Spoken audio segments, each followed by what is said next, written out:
When I'm doing things that make me feel the most alive, inevitably I have just noticed, I get opportunities to keep doing Thanks that. so much for joining me today. I really appreciate you being here. Today's episode was produced by Zolda Trachtenberg and is copyright 2020. As Hi, always, welcome please to the remember Innovative this is for Mindset educational Podcast. and I'm your entertainment host, Zolda purposes only. Trachtenberg. Past performance On the show, does you'll not get my guarantee conversations future with results. peak-performing Although thought we leaders, can always hope. creatives, and Until next entrepreneurs. time, this is Every Zolda week, I bring you the Trachtenberg, and I latest send scoop on you what these all of my incredible love. people do to succeed and how you can get their secrets and do it too. And hey, do you want to become a member of the Innovative Virtuoso Club? Our virtuosos get all sorts of exclusive content like bonus episodes just for you and videos to boost creative adrenaline and problem-solving juice. Go to izoldat.com/virtuoso to learn more. And now, let's get on with the show.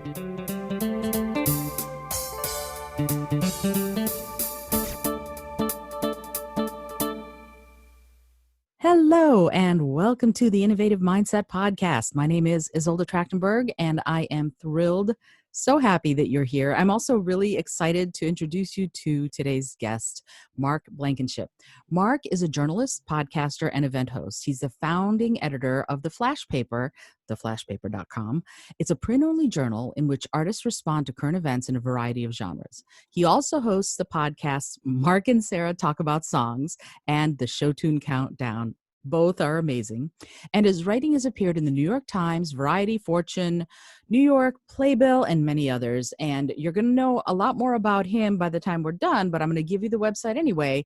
It's markgblankenship.com. So you can learn even more about him than you're going to learn in this podcast episode. But for now, I am super thrilled to welcome Mark. Mark, I'm so glad that you're here. Oh my gosh, it is such a treat. Thank you very much for having me. Oh, this is so much fun. It's funny. We met because a mutual friend introduced us, and we realized we had so much in common that we became fast friends. And here we are today. It's true. It was, as we were talking, it was one of those situations where I felt like, had we actually known each other for a lot longer than just the last half hour, Right. it kind of felt like we did. It really did, and I was thrilled that you were willing to get to know me even better by being on the show, because as I said to you before we started recording, this is a chance for us to chat, to get to know each other better, and also for me to talk to you about things like some of the things that you're doing as a journalist, as a podcaster, as an event. You have so much going on. What's up with that? Are you like me? Are you bored easily? Or what is it that keeps you so excited about doing so many different things? You know, I guess it's a little bit nature and a little bit nurture. When I first left graduate school back in 2005, I was making my full-time living for several years as a freelance journalist, which meant I was constantly working on multiple projects at once, writing articles for different publications, hosting talkbacks after plays, doing all kinds of things simultaneously. And I just found that I really liked that. It's something about the constant mental stimulation and the opportunity to combine ideas across projects. Like what I'm thinking about doing one thing might influence my thinking about another thing. It just keeps my mind feeling like it's being stretched and pushed, and I really feel much more awake when that is the case. And also at this point, that's just how I'm so used to working that I just don't know if I would know how to function if I only had one thing to do. I think, like you said, I might start to feel a little bit restless, like Yeah. hamster in a cage or something. Yeah, I completely understand. I have been accused of being involved in too many things for my own good, but I maintain that that's a way to keep yourself stimulated and excited. And it's really what my instincts tell me to do. They don't tell me to ignore things I'm interested in. And instead to pursue them and to learn about them, and I get this whole curiosity thing going, and then I'm off to the races. And there's something that you do that I think is really interesting. I've heard you say that you listen to your gut, and I'd love it if you would talk about what that means, particularly since you're such a creative person. What does listening to your gut mean, and what does it have to do with creativity and what you're going to do in the world? Yeah, I have found that there have been many times in my life when at the end of a project or the end of doing something, I have just known on a very deep level, this is what I was put on the world to do as a professional person. There are just Mm-hmm. times when I can feel that it has made me whole in a way. And that can be kind of an overwhelming feeling sometimes, that idea of like, oh my gosh, this was so satisfying. And I used to have this, how to put it, what I used to feel a certain amount of grief in a way when one of those moments was over, because I was like, oh gosh, how will I ever get that back again? But now that I'm a bit older, I have realized that each time that I have an experience that makes me feel whole, especially as a professional, that is another opportunity to learn how to articulate what it is that I need to be doing. Mm-hmm. And I have now, I guess, spent years and years just trying to make mental notes about those moments. And so now that I have, I think, a pretty good sense of what makes me feel the most awake, the most alive, my gut tells me almost at the beginning of any experience, is this going to work or not? Because I'm now pretty sensitive to the way that people talk, or the energy that they bring into an experience, and I'm pretty sensitive to whether or not it's going to feed that. And I'll be honest, I don't always have the luxury of only choosing those experiences that I know in my gut are going to be really exhilarating for me, because sometimes I need to make ends meet and I pick up projects here and there. But I have found that the more that I just follow the things that feel like they're feeding the part of me that I know I'm meant to be, or that I'm meant to develop, the more that those projects seem to just sort of naturally evolve into something sustainable and good.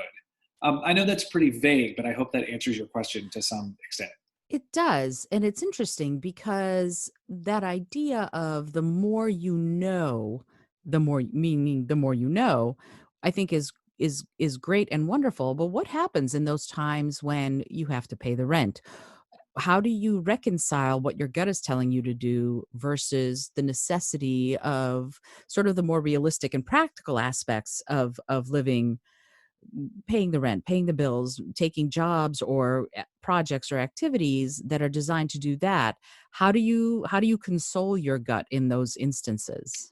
It's a great question. I come from the theater world, and as we're recording this, I am still someone who was laid off from my job because of COVID. So Mm, I am definitely in a place right now where I need to say yes to things because I don't have a job. And right. I mean, I have things that I'm working on and things that I have created and things that I'm proud of that do pay me, but not enough that I can then just turn it all off otherwise. So I guess it's like I'm thinking right now, like I'm currently working on a feature for a website about some television series that I'm not that interested in, Mm, but that they're going to pay me pretty well. And they allow me to work with an editor whom I like. So I guess at this point, there were times when I was younger, in the very beginning of my freelance writing career, I would take anything. I took jobs where there was really no upside except the check, which very often came late. And now I just think, well, if I'm not super interested in the subject matter of what I'm writing about, I at least need to be working with an editor that I like, or publishing on a website that I like, or in a publication that I like. And then the other thing is, I have gotten pretty adept as a journalist, especially at finding my way into almost anything in a manner that lets me be interested by it. So the television show that I'm about to write about, it's again, I'm not that, I just, it's not my kind of show. But what I am interested in is how this show has dismantled its old way of doing things so that it can come back under social distancing regulations. So what the story is going to end up being about is, how does a creative professional completely overhaul their work so that it can suit this unexpected new normal? And I guess that it's never going to be an outcropping of the things that I feel like I'm meant to do in the world, which I guess we can get into more explicitly later. But so long as it's like still engaging and interesting, and I feel a little, so let me put, so long as my point of view and what I'm trying to learn as a reporter is still something that feels a little bit tantalizing to me, I can make it work for myself. And see, that's really interesting what you just said. As long as there's something that feels tantalizing, that feels compelling, the rest kind of can fall into place. And there's something there. There's a nugget there that I'm wondering, what is the process that you go through to find that thing that's going to be exciting to you or compelling to you? Is Yeah. there a conscious process there, or is it something that you've just honed over the years of doing it? So part of it is just I know what I'm interested in. I'm Mhm. interested in structure. I'm interested in the structure of narratives. I'm interested in the structure of stories. And I'm interested in the structures that people create to do their work. If I can talk to someone about the specific choices that they make to get through a project, to make a project come to pass, Mhm. I'm always going to learn something from that. And that's always going to be interesting to me. So at the end of the day, I I guess have to be somewhat obstinate about the fact that that's just always what I'm going to ask you about if I'm interviewing you and you're an artist. Like there are so many places in the world where you can find writing and reporting about artists that cover, like what did you eat today? What designer are you wearing? And those things are interesting to an extent to me, but they're not that interesting to me. And for other Mhm. people, they're very interesting. So those people should do that. Mhm. For me, I just have to have faith that I can write about what I'm interested in an interesting way and just keep asking the types of questions that matter to me. And there's a certain amount of, I guess, selfishness in that. Like I've built my entire career as a journalist on the idea that if I'm interested in it, it'll make a story that other people are interested in. And that has helped me, I think, have a pretty good career as a journalist and to write a lot of pieces that I'm proud of. And just having faith that I can tell the difference between something that is interesting to me and isn't, and then doing my best to always choose the former over the latter. It's so interesting, that idea of asking the kinds of questions that you actually wanna know the answer to Yeah. is, that it looks self-evident when you look at it that way, but I'm not sure how often we do that. I focus on that idea of thinking up the creative, thinking up the innovative, dreaming it up, and what the process then is of making it come into the world. That's my area of curiosity, if you will. And so that's why I'm asking these questions, because I'm wondering, when you're in the process of writing these stories, crafting the pieces that you're doing, justifying it to yourself sounds like it's not even a problem. I know what I'm interested in, I know what I'm not interested in, and that's great. But what about, quite frankly, the practical marketability of those stories? Have you found that when people read those stories that they go, "Oh, I didn't realize this was gonna be so cool," or have you had other kinds of reactions to your work? Well, frankly, I have always been in a position where one of two things is happening. Either I'm pitching ideas about stories to editors, and I Mhm. bake into the pitch the point of view that I want to take. I've Mm. done enough research about the play, the movie, the piece of music to know that I want what my hook would be in terms of asking process oriented practical questions. Mhm. So if the editor says yes, that means that I've done the work there, and I can assume that the editor, thus the publication, are interested in my point of view. So I just go full steam ahead. Or I'm the editor of the magazine myself, and then guess what? I like it. I'm doing it. And when I was the editor of a magazine that I created called TDF Stages, which is an online magazine of Theater Development Fund, an organization in New York that is probably best known for the TKTS booth, but Mm. that does lots of things to connect audiences to theater. When I was the editor of TDF Stages, I just brashly or not, just trusted that if I was publishing stories that I was interested in and that I was able to, when I was interviewing someone, just be curious about them and listen to them and ask them questions about what made me intrigued by them. And if I assigned other writers to do the same, that the audience would follow.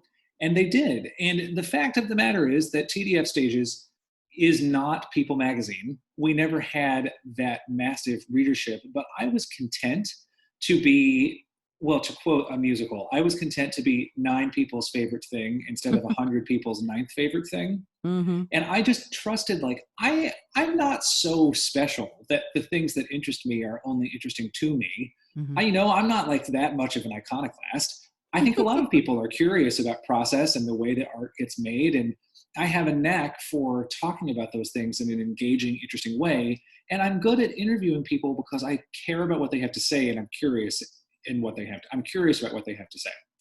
And so, like, yeah, eventually we found our level, and we had like 70,000 readers a month, and that was awesome. And I guess it's like I have consciously decided that I would rather continue to do the things that feel authentic to me and feel honest about what I'm legitimately curious about, instead of going after some sort of mythical mass audience, because otherwise I'm just going to lose. I don't want to make something bland. I'd rather make a thing that feels specific.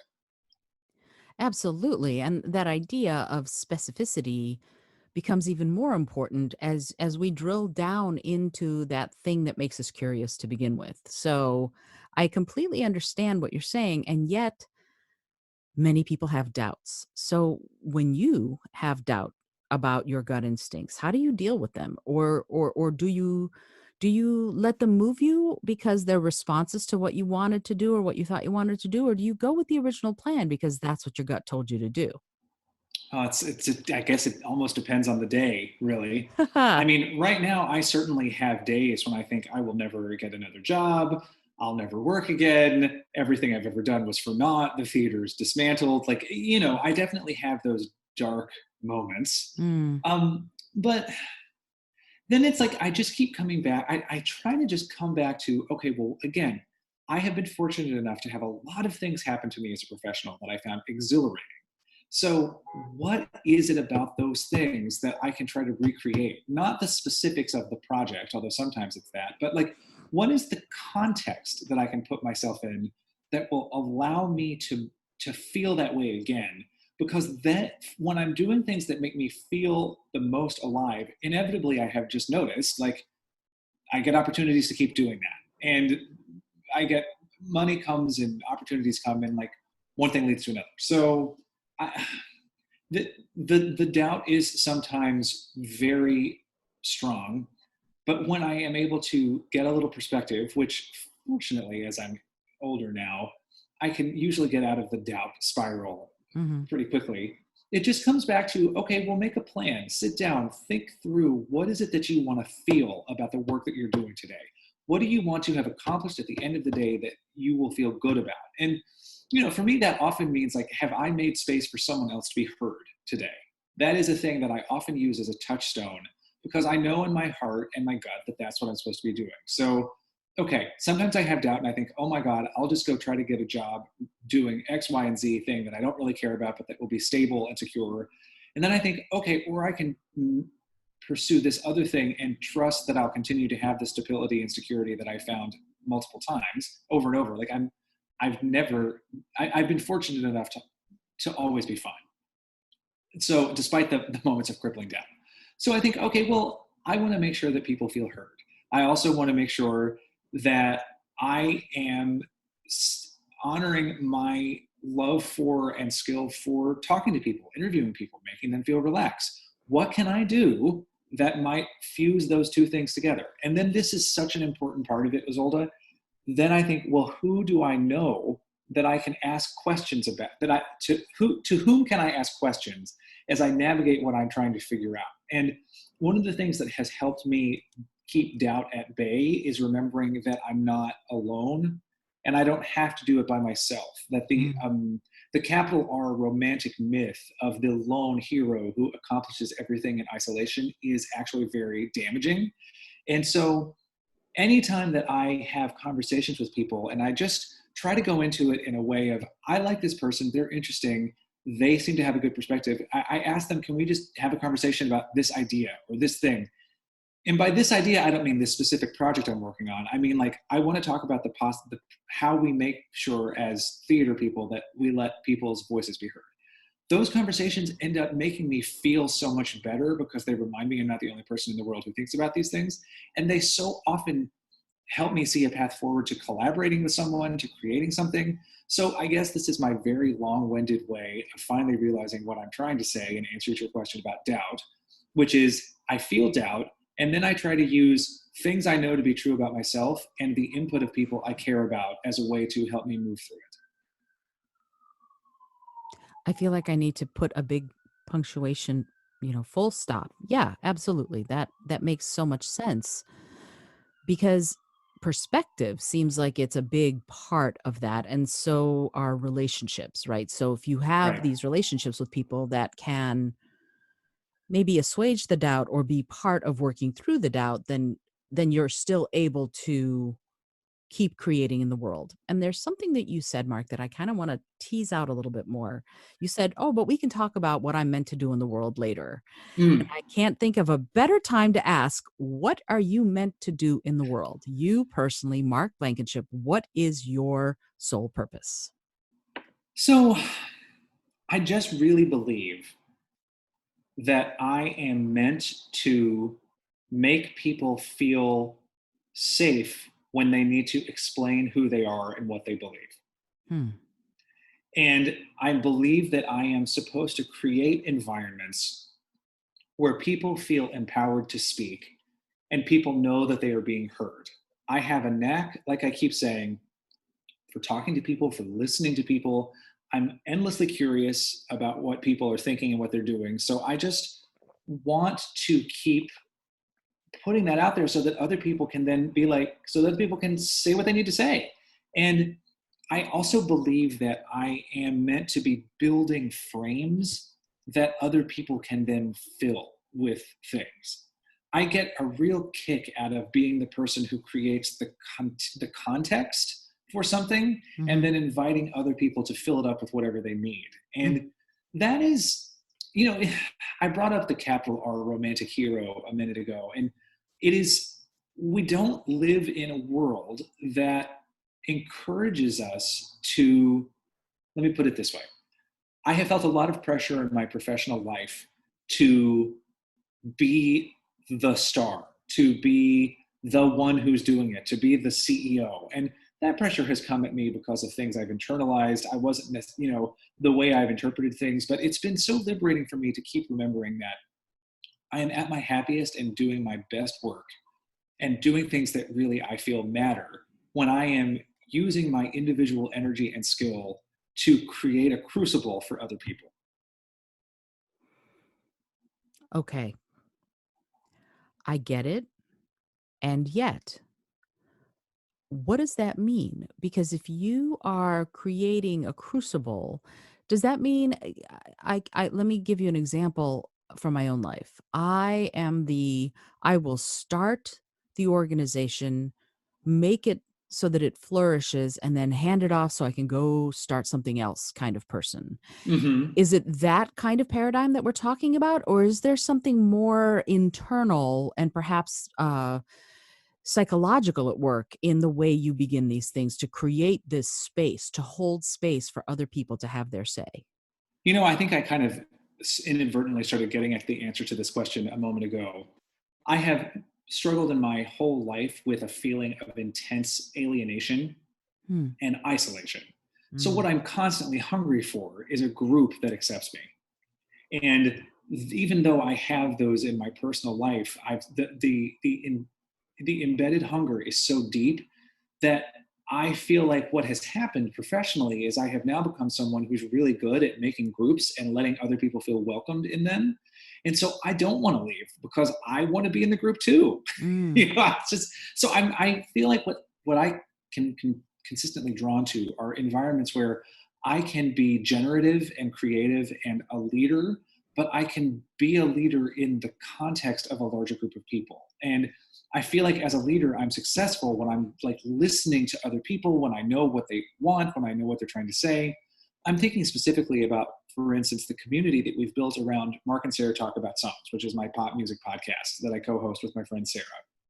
We have a community of listeners that has become so engaged and active with us, and some of them have become my actual friends, like in real life, because of the podcast. And they communicate with us on social media. They communicate with us through live events. They communicate with us through live stream happy hours that we do every week. These are people who their feedback is shaping the show. Every month on Mastis, we donate 10% of our revenue from the podcast to a music-based charity, and it's our listeners who help us choose which charity we're going to donate to every month. And so they're like really guiding us. But Sarah and I are still like we're still like the leaders of the thing. Mm-hmm.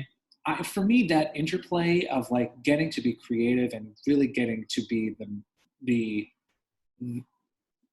not being beholden to anyone but my own desires, or Sarah is my great partner in this, but like getting to have that sort of leadership opportunity, but also getting to do it within this community of people. It's really awesome. And I've often thought about, I sometimes feel like what I'm after is like some sort of secular preacher experience where like, I don't want to be the leader of an actual church, but I want to create environments where people can feel the type of succor, SUCCOR, that they get from perhaps a spiritual community that matters to them. Like, I don't want to be a spiritual guide, but I do want to be someone who just keeps creating environments where people feel seen and heard. And like at the end of the day, I don't want to leave, like I said, because I want that too. I'm getting really like, I don't really talk about this very much. I hope it makes sense. It makes perfect sense. And I took a minute to sort of let that sink in. My design for this podcast, kind of like you wanting to make space for people to have their say, I really want this show to be something where my guests feel safe to really dig deep into some of this stuff, because I think it's really important. I think it's important for us to build that self-awareness. Yeah. And then once we know who we really are deep down on the inside, that starts to inform everything else we do. And I think you're doing that the same thing with the groups that you start. So when you build that self-awareness, Mark, when you're in that space of really knowing who you are, how do you decide or develop or create or ignite that idea for a project? Like, where does that come from? Where does the inspiration for the things that you're trying to do come from, if you're doing it from that space of Right. know who I am? You know, there have been a couple of times when I'll hear something and I'll just immediately know, oh, that's the context. The Flash Paper is this publication that I have recently launched. By the time this episode of your podcast drops, we'll be just about to release issue 2. It is a publication where theater artists are invited to respond to a prompt about an urgent current event in any genre that they choose: plays, manifestos, comic books, sheet music, photo essays, it doesn't matter. And about a year and a half ago, by the time that your listeners hear this, I was talking to a friend of mine and learned that he had started a publishing company, and he had found this economic model that would allow him to have very low overhead, high profit margin. It's all through through print on demand, and have high profit margin.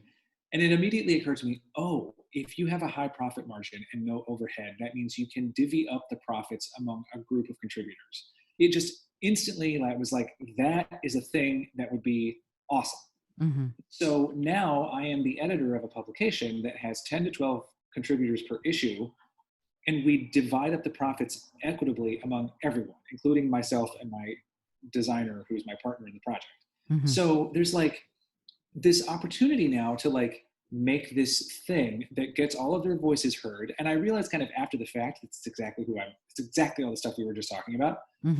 People's voices are getting heard, they're getting paid, I'm getting paid, but I am the person who is editing all of the pieces. I'm sort of shaping the tone of the communal experience, if you will.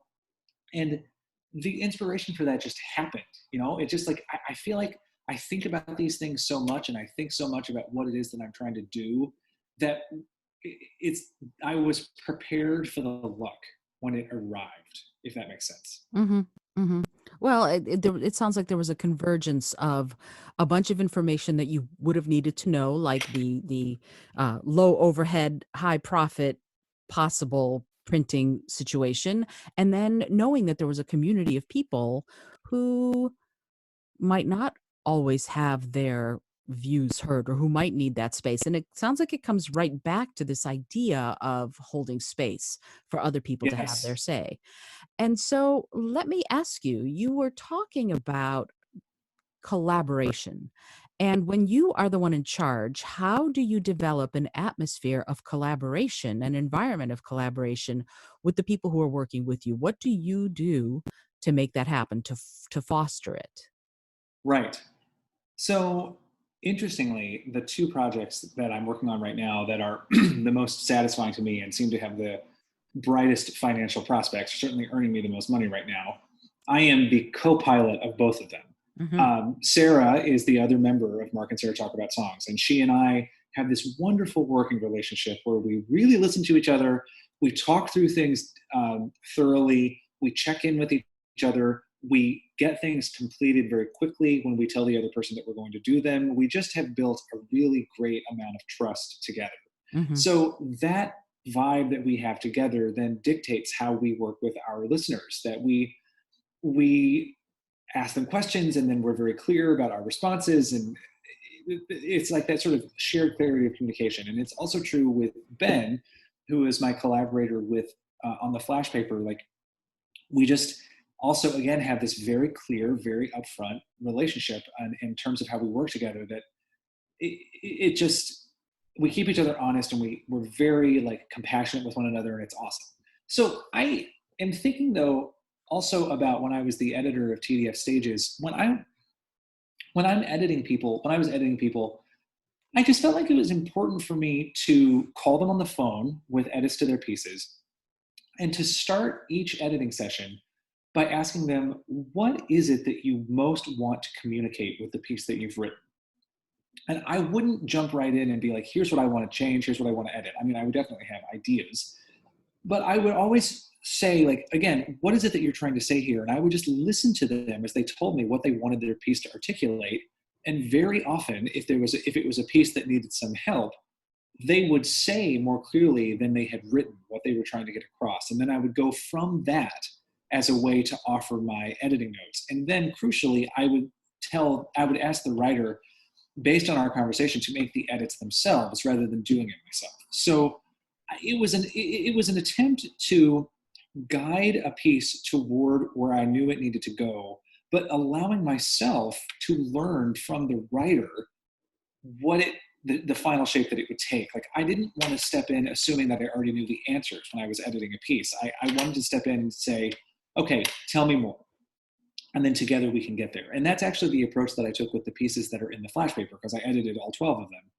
And I find that offering up of validity to the writer's intention doesn't happen very much. I've experienced so much myself as a writer who's edited.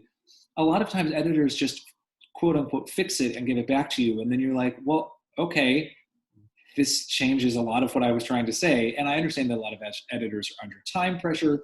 You don't always have time to do that. But I really believe that you create a healthier environment if you let people's intentions be part of the editing process, because you have to trust that the people that you're working with are smart and sensitive people, and they will often show you that that is true if you just ask them questions. And then you step back into your role as the boss or whatever, and you mold things based on what you've learned. But that moment of letting them know that what they have to say counts, and then demonstrating that you mean it by the things that you do next, is so important. I could not agree more. It's so interesting to hear you say that, this idea of keeping the other person feeling valid and valuable, there's something so powerful in just that idea, that you will then be able to work together on the project, on the story, on the article, whatever it is, in a way that feels empowering to you both. And yet at the same time, as the boss, as the editor, to me, you're showing amazing, terrific, wonderful leadership skills, because you're helping clarify for them what the story might be Right. from their perspective, while at the same time funneling down to the essence of what they were trying to say. Now, somewhere in that process, it seems like there's almost a transfer between what their original intent was that might not have been clear over to you, where you then have to step back enough to see that they might not be as clear as they might have wanted to be, and then you help them clarify and funnel down into that clarity. Does that process, what can you talk about what that is for you? How do you notice that they weren't as clear as they might have been? And then how do you empower them to find that clarity and then also to verbalize it? Yeah, okay, I have a copy of the flash paper in front of me, so I'm just thinking about the process on some of these pieces. Perfect. Like we have a really great, there's a really great manifesto in here. Well, actually, even better, the penultimate piece number 11 of 12, is this writer wrote this wonderful essay in which she talks about making the theater more just. And she writes about some of the injustices that she herself has experienced as a woman of color in the theater. And then Mm, she fuses those personal experiences with these very detailed suggestions about how we can then change things. Like it's a really astonishing work. And there were just a couple of places in there where I just, as a voracious and attentive reader, was starting to feel a little lost. mm, And I was like following, boop, oh, that's not quite clear to me. So the conversation around those moments was, okay, tell me what it is that you want here. And it was just basically reading through and making an actual physical note on the printout I had of her draft mhm. and being like, okay, in this section, tell me what you mean. Then she tells me, and then I say, okay, because this, and then I think, okay, that's what you're saying. So what if we tried this? What if we move this here? That's how I'm responding based on what you're saying. Does that make sense to you? And sometimes she said yes, and sometimes she said no. But it was like, I guess it was just making notes when I felt confused and then Mhm. digging deeply into them later. And that partially just comes from the fact that I went to graduate school for dramatic criticism and dramaturgy. So I'm literally trained in narrative structure, and I have years of training in noticing when the thinking inside writing is going askew. And yet, that very training allows you the opportunity to, it sounds like, stay fluid enough to see where it could go. And Yes. so can you talk a little bit about what that means? How do you use your training and use your ability to engage people to help them tease it out of whatever it is they're trying to say? Mm. I just keep coming back to the idea of it's so important for me to be curious about people and Mhm. to ask them what they mean. And then it's that also that very conscious practice of someone says something to me and then I say back to them, this is what I'm hearing you say. Is that correct? And then if they're like, yes, this is what I'm trying to say, then I will say, okay, well, then structurally, I would recommend doing this and this because I think that this is going to make a stronger argument. And it's important here to also note that I have to have confidence in myself enough to suggest making changes. Like once I understand what they're going for, it's then my job to go in and make changes. And I have to not cede my confidence in my own professional ability as the editor. But it's all rooted in my choices being made based on information that they give me and me being curious enough to figure out exactly what they're trying to say. Because if I'm not curious, then I will inevitably only inject my own assumptions into the piece. And then it's no good. And in fact, there is a piece in the flash paper where I did that and it was really didn't work. And the writer got frustrated. And I could see it was because I had taken too strong of a hand and hadn't asked him what he was going for. And so, because I'm a human being, and I can say these things to you on this podcast because I can see the ideals living in a shining way. But in the day to day, I don't always get there. Hmm. So then it was just my responsibility to be like, okay, you know what? Well, this is actually a good example because the Flash Paper's goal is to let these artists say what they're trying to say. And it's not my job to tell them what they're supposed to think. It's my job to help shape their pieces to be as clear as possible about what it is they're trying to say. Hmm. And there's a piece in the flash paper that has 3 sections, and I cut one of the sections entirely because I was like, I don't think that this is working. And he got really understandably frustrated, and for a variety of reasons, I was feeling the time pressure of when the issue was due to go to press and whatever. So I didn't really take the moment to ask him. And then when I did ask him questions, I then had to say, you know what? You are the one who needs to be right here. The whole goal of this publication that I have created is to give you the space to say what you need to say. So I had to do the sort of humbling thing of saying I was too hasty here. I'm Hmm. going to put this back in. So let's now go back in and work to make what you're making better.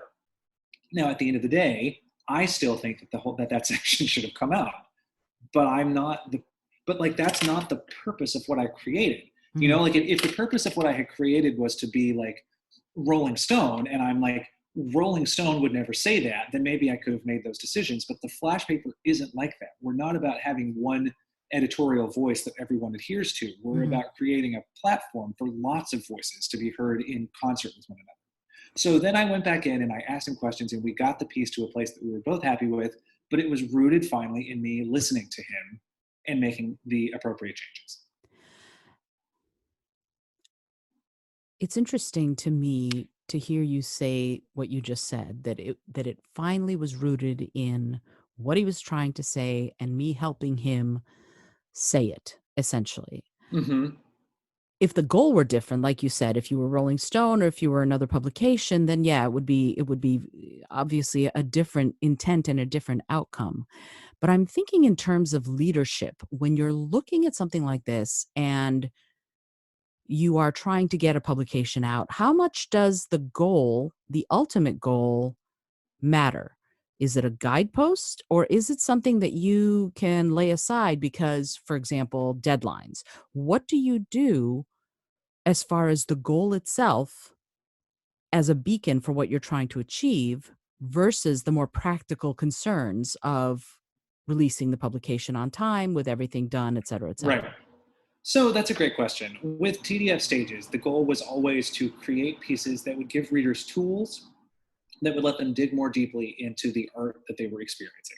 Hmm. In other words, there needed to be things in every piece that we publish in TDF Stages that explained what the artist's intentions were. And often we would have pieces that didn't quite get there. They sort of got lost in the weeds of artists talking in a more generalized way about the power of live theater and all of that. And it's a thing that happens all the time. Hmm. So it would then be my responsibility to say, okay, TDF Stages needs this story to have a tool in it. That's the Rolling Stone example from before. But now I go to the writer and I say, okay, this is what we need. What is it that you most want to say, knowing that this is what we need? How do you interpret what I'm telling you the publication needs? What is your take on the piece you've written and how it can serve this mission? And inevitably, people would always have something. And I would have to often remind people, I would actually have to often give people permission to tell me the things that they were interested in, even though they very often would be like, well, I don't think anyone would be interested in this. It was just interesting to me. And I would often be like, no, but that's actually the part that's going to be really interesting. So let's dig into that. And that is a time where the mission became a guidepost that helped me ask the right types of questions. And yes, sometimes the piece is due and we don't have time and it doesn't quite get there. And so we make it good enough. That's just always going to be the case. There is no world of everything being ideal, as I'm sure you know quite well. And For we've sure. only, I haven't at this moment started editing on the second issue of the Flash paper. That'll come in a few weeks. So I only have the first issue as a guide. But that example of the piece I just gave you was so helpful because I had time. At the end of the day, I'm going to default to the Flash paper's mission uh, when I don't have time to do anything else. And so it was just a good reminder. Like I always need to be approaching every editing process from the point of view of the Flash paper of, well, what is it that the artist is trying to say? How can I help them say it the most clearly? Not what do I agree with, and therefore, et cetera, et cetera. What will I allow to go in? So with him, it was like, could we have gone back and forth on this for a few more days and made it even tighter and even more polished? Absolutely. But at the end of the day, when we had our deadline and we had to meet it, I'm glad that I ended up going with the the piece that it best reflects his original intention. It's interesting though, because when you say that, at the end of the day, both ended up being true. And Mm, it's almost like, I don't know if you've ever been bowling. When you see little kids go bowling and they put up those little guardrails so that no matter right, where the little kid throws the ball, eventually the ball's gonna get towards the pins. And I feel right. sometimes like that is a leadership role is, yeah, these people are gonna go somewhere. Your job is to help them get to where they wanted to go all along. Now, when you do that, when you have an artist or a writer who's decided that they want to say something, what happens when they're lost? What happens when they say, "I absolutely want to do this," and then they can't start? What is your role there, and how do you help them? Mm. You mean like when someone is saying, "I really do want to participate," or like, I know I'm going to write about this show." Well, actually, that's happened to me before. People will say there were so many angles, and this person talked about so much, and I don't know what to do. The first thing is, and this is something I've had to learn as a writer myself, when you find yourself overwhelmed with something like that, go to the editor and ask them for help. And I think that is something that we can extrapolate to the rest of our lives. Like, don't be afraid to ask for help, because that there are people who want to help and who are there to help and who are trained to help. I actually wrote an editorial for Fortune magazine about the flash paper and other things that just recently went online, like 3 weeks ago. Ah, And I excellent. was completely stymied when I wrote the first draft, and I knew it wasn't right. And I thought, oh my God, this is correct. What do I do? And then I just remembered, oh, call the editor. The editor is actually there to help make it better. So I went to the editor and I said, here's what I'm trying to do. Here's what I have done. What is missing? And he had great insight and was listened to me carefully and then gave me great feedback, and I fixed it. And it's like I rewrote the thing, and it was great. So part of it is just like giving people the space to freak out and letting them not know, and then getting them to just talk and talk about what's interesting to them. I mean, it keeps coming back to this. And then offering up possibilities and then asking them which one feels in their gut like it's the most exciting, and then encouraging them to go after that. I find that process to be really fun, honestly. It sounds really fun and also really, really helpful. It's interesting because you said earlier about holding space for other people to express themselves.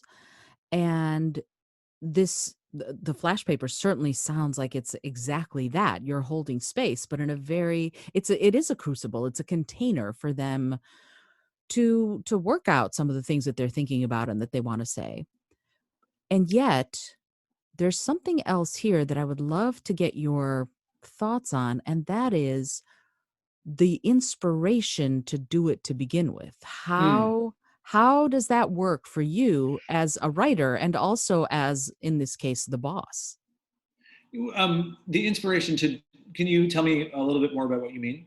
Yeah, sure. I mean, you want to you said, like you said earlier, you went to the editor and you had an idea and you didn't know how to pursue it, and you went to the editor. And I want to step back. I want to talk a little bit about where your ideas come from Mm. as the editor versus as the writer. Right. Because in my life, I have really made a lot of things. I've created magazines and film series and print publications. Like, I wish I had like a really practical answer for you, but it just seems like I have, fortunately in my life, never run out of aha moments, to use Mm, the Oprah term. Like, mhm. just consistently, I'm like, oh, that would be a fun thing to try. And, for better or for worse, I am someone who, if I decide I'm going to do something, I'm really good at finishing it. I just have whatever genetic code is needed to be like, I am now going to figure out how to put the pieces together, and then it's going to be done. But I, the ideas, it feels so inextricably linked to who I am as a person. I just Mm. like things. I'm curious about things. I'm interested in things. I like to hear what people have to say. And like, I, I guess my suspicion is that we all have ideas like this consistently about things that we could do or try. But for whatever reason, I have been able to develop a life in which I will hear those ideas and then I'll just run with them. But you know what? It's not just running with them, it's paying attention. It's Mm. having the awareness. And also, I think, and I'd love to get your take on this, it's almost a giving yourself permission kind of thing where you give yourself permission to have the idea and also to pursue it. And that might be so much part of who you are that you might not think about it on a conscious level. But I wonder if you could for a minute, did you ever give yourself permission or was it always I just have these ideas and I know I'm going to pursue them for you? I think it helps a lot that I spent quite a few years in elementary school in this special class for gifted and talented students where there were only 11 of us. We were all grades. I was in the class from third through sixth grade. And the whole premise of the class is that you came into the class and you chose the 7 assignments that you were going to do that day from a sheet. And there were 7 subjects with 7 assignments each on the sheet. And you had a Mhm. week to get them all done. Or like, I can't, like, maybe there were 35 assignments. You did 7 assignments a day. Anyway, I was a self-directed learner for third, fourth, fifth, and sixth grades. Mm. And it actually trained me to think of learning as something that was my responsibility, but also my opportunity. And you would get to places on the sheet and it would be like, here you do a project, here you make something, here you write something. Like there were all of these opportunities that I would just be like, it was required that I come up with something to do. And so I did it. And I was trained in elementary school to give myself permission because it was the only way to finish the week in school. Now that I think about it, I've never really quite thought about it like that before, and I had a teacher and I had peers who said yes to the idea that it was important to have ideas and then see where they went. And also in that class, I had opportunity after opportunity to try something and then stop if it wasn't working. And I've that actually, I was very lucky in school. I went to public school in Chattanooga, Tennessee for my entire uh, elementary school, middle school, and high school life. But I was very lucky over and over again to have teachers who would just be like, yeah, give it a shot. There's no harm in trying.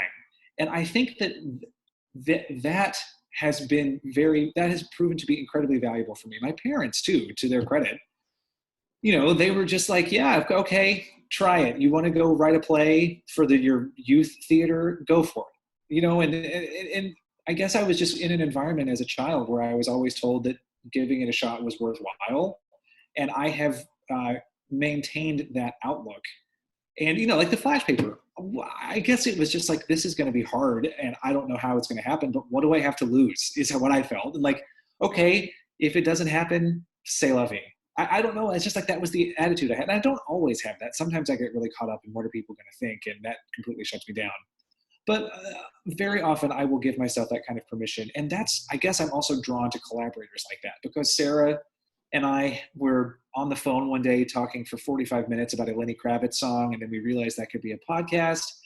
And then we were just like, okay, we'll try it. And 200 episodes later, here we are. And yeah, like you're so right that giving myself permission to do things is it's important. And I guess again, it's just I've been trained since third grade to do it.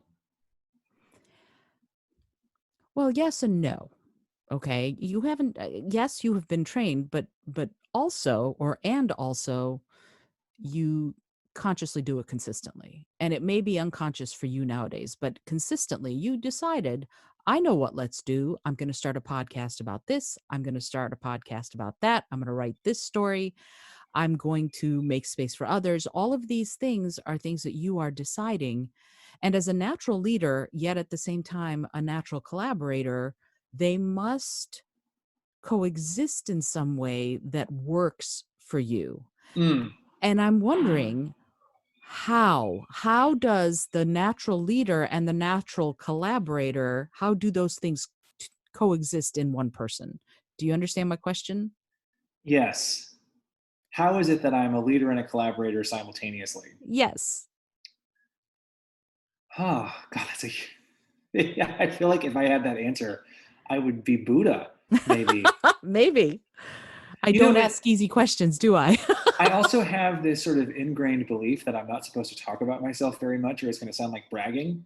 So I think it's actually, I'm finding some resistance in even thinking about the question because I don't necessarily want to come across like I'm arrogant, which is You, interesting. it is interesting, and it's patently untrue. You are not arrogant. This is an exploration. It really is, of someone who has the ability to do both well and wants to keep doing it that way. So that's not bragging. That's exploring, because I think being able to do that is the sign of a true leader and also a sign of a true collaborator, because it's fluid.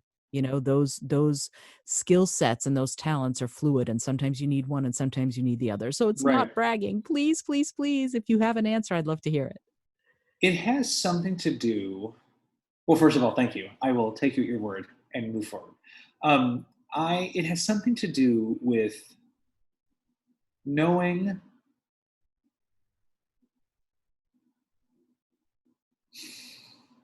I know how it feels to be excluded.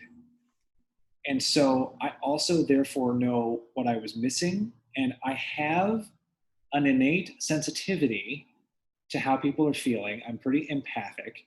And I know how to tell if someone feels included. And I want, and so I'm good at asking people questions and responding to them and then actually taking action steps that make them feel included. And then I also know what it feels like to lie about myself in order to gain approval or feel inclusion. And I Mm. know how shitty that feels. Pardon my language. I don't know if we're supposed to curse on your podcast or not. You can I absolutely curse. I could just put the little E for explicit and off we go. So well, don't worry about it. I know how bad it feels to have been to have lied about myself in order to gain acceptance or to feel included.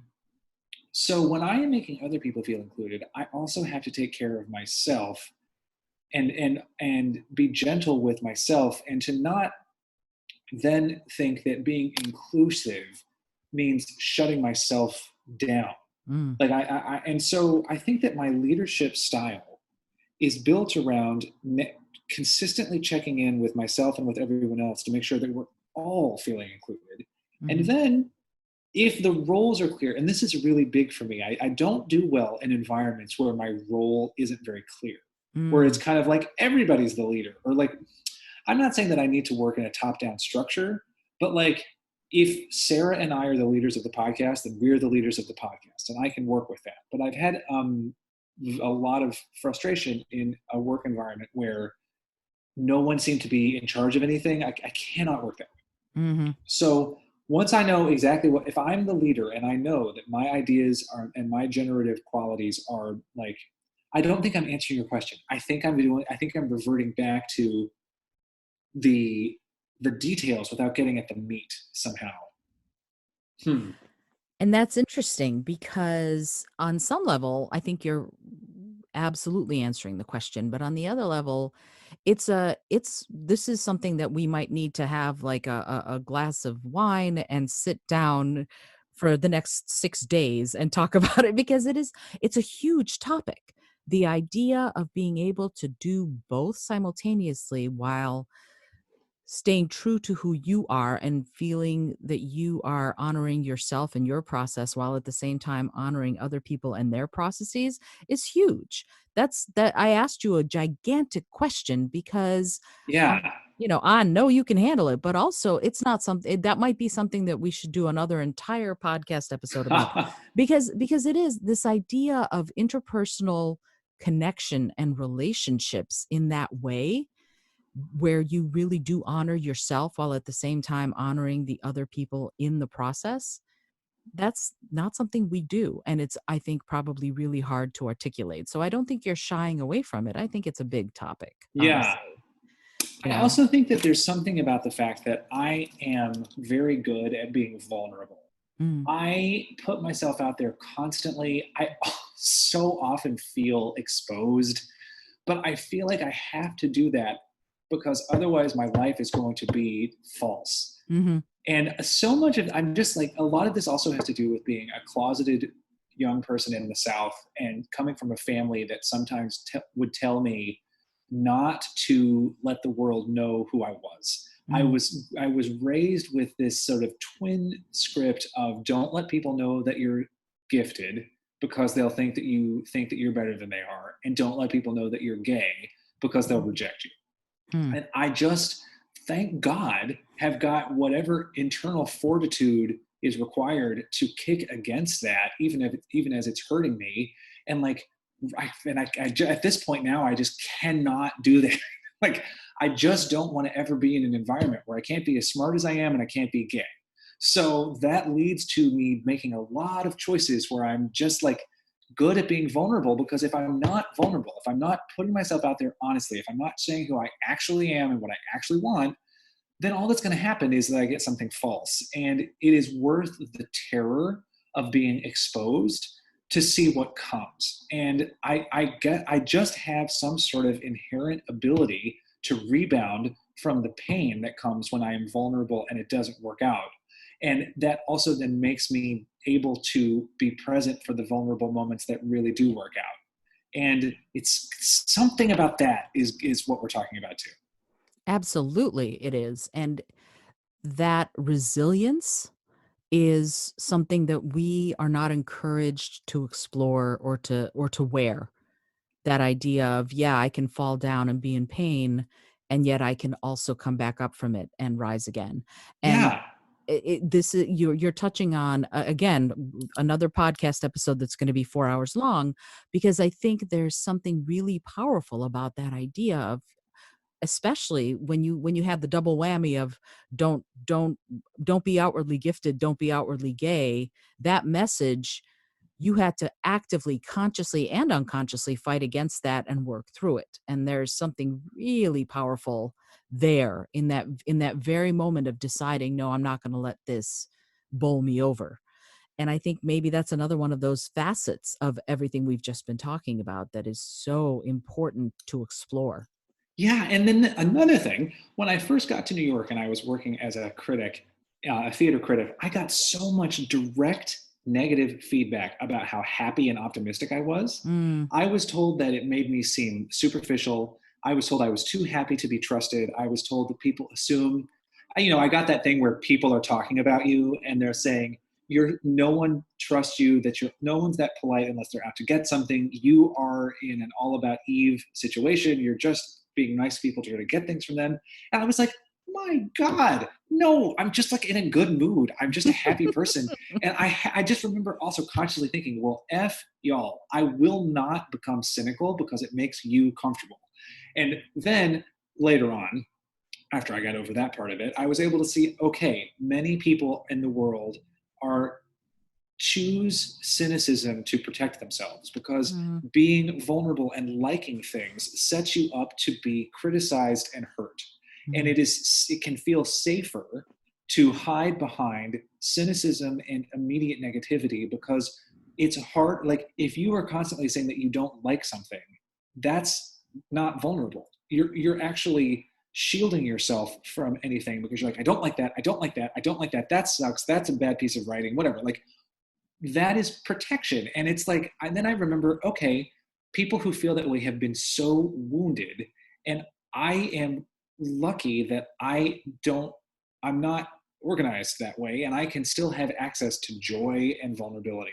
So rather than being mad at people who are fighting against me, why don't I just be grateful that I am functioning the way I am, and maybe again try to make space where other people can re-access the what I know to be the really empowering possibility of being vulnerable and joyous.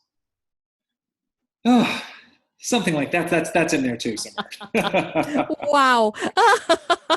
Wow. Yes, absolutely. Everything you just said and then some. And it's fascinating to me that idea of cynical people, just it's a shield. It's a shield against that vulnerability. There's something, again, yet another podcast episode, we should come back and talk about it, because there's something really powerful about opening that door and saying, you know what, I am going to be honestly me, honestly who I am, honestly what Yes. I like. There's power in that. And especially in situations where, for example, in the theater, it's this is inherently a vulnerable industry. It's Yes. inherently vulnerable, and it's hard to be that way when you have to be that way on stage or on screen or whatever, and maintain a sense of self and self-awareness. That's a challenge, and my hat is off to all people involved in the industry who are able to do that. Yes, and at the end of the day, I also think the people who are the most cynical are actually the most idealistic, and Hmm. they've been hurt too many times, and now they're trying to shield themselves. But I actually think that that means that inside there is actually the softest, gentlest, most joyous heart, and it's like just like we all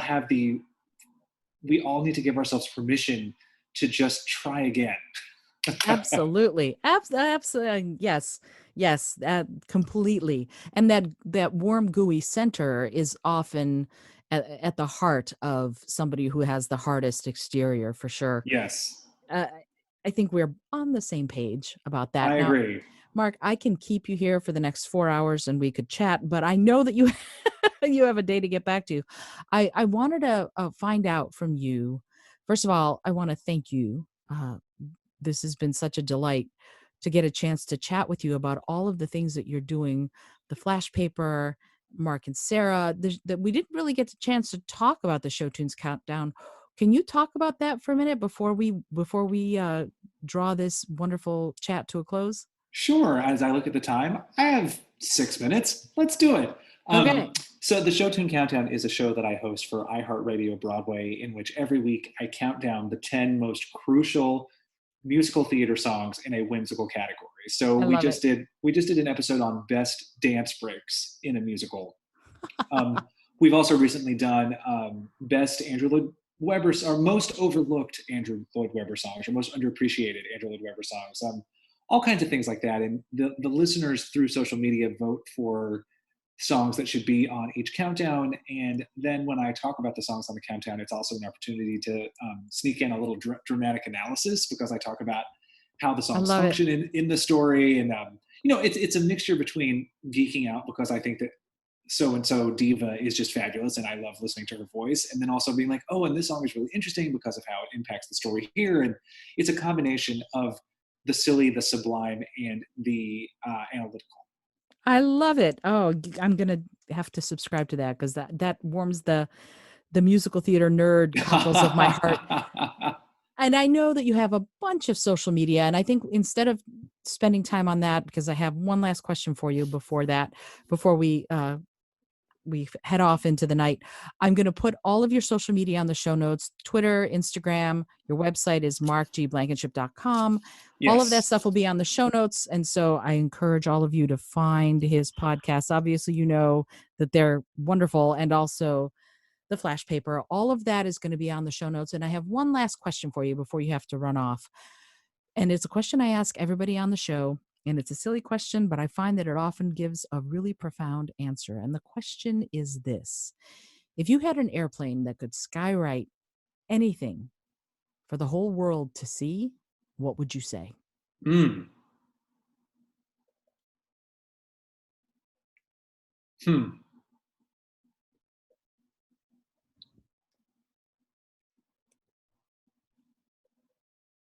I would just say you deserve to be loved. Beautiful. I love it.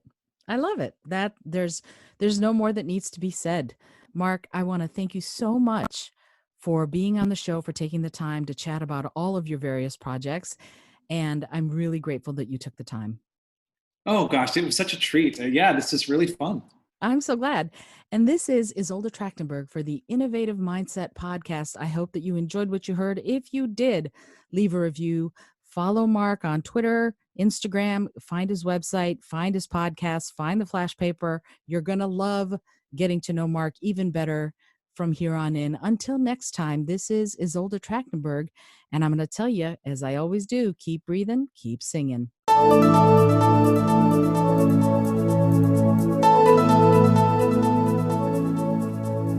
Thanks so much for joining me today. I really appreciate you being here. Today's episode was produced by Isolde Trachtenberg and is copyright 2020. As always, please remember this is for educational and entertainment purposes only. Past performance does not guarantee future results, although we can always hope. Until next time, this is Isolde Trachtenberg, and I send you all of my love.